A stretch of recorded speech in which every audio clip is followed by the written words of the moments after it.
সদ্য পাশ করা এসএসসি পরীক্ষার্থীদের একাদশ শ্রেণীর ভর্তি কার্যক্রম খুব শীঘ্রই শুরু হতে যাচ্ছে।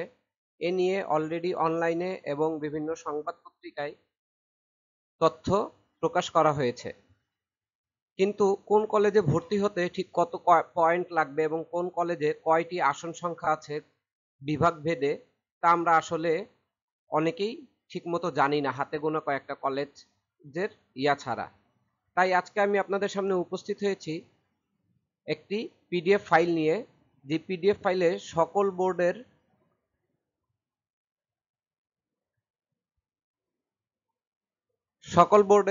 সকল কলেজের নাম এবং সেই জায়গা ভর্তি হতে কত মিনিমাম জিপিএ লাগবে, মিনিমাম জিপিএ কত থাকতে হবে এবং সেই কলেজে টোটাল কতটি সিট রয়েছে তার তথ্য এখানে দেওয়া আছে। দেখেন, পিডিএফ ফাইলটা আমি আপনাদের সামনে ওপেন করেছি।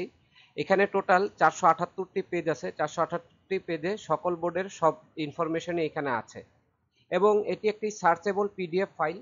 আপনার যদি আপনি যদি চট্টগ্রাম বিভাগের হন, তাহলে আপনাকে কিন্তু চট্টগ্রাম বিভাগ খোঁজার জন্য এটি কোনো ইমেজ ফাইল না যে প্রতিটি পেজ আপনাকে দেখতে হবে। আপনি এখানে চট্টগ্রাম শব্দটি মানে কন্ট্রোল এফ টিপ দিয়ে আপনি এখানে চট্টগ্রামে আসতেছে না,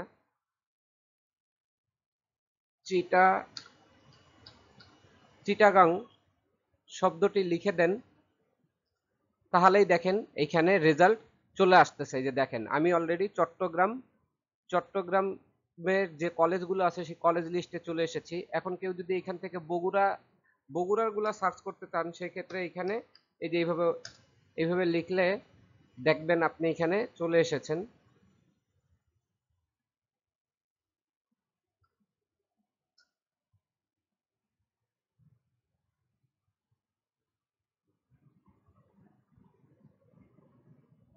একটু সময় লাগে যেহেতু ফাইলটি অনেক বড়। দেখেন এখানে বগুড়ার গুলাও চলে এসেছে। ওই যে বগুড়া শিক্ষা বোর্ডের অধীনে যে কলেজগুলো আছে সেই কলেজ এবং কলেজে কয়টি সিট আছে এবং সেখানে মিনিমাম জিপিএ কি পেতে, মানে আপনার মিনিমাম জিপিএ কত লাগবে সেই কলেজে আবেদন করতে। তো এই ফাইলটি যেহেতু অনেক বড় একটি ফাইল, এইটা এইভাবে আপনাদের অনলাইনে আপনারা সঠিকভাবে পাবেন না।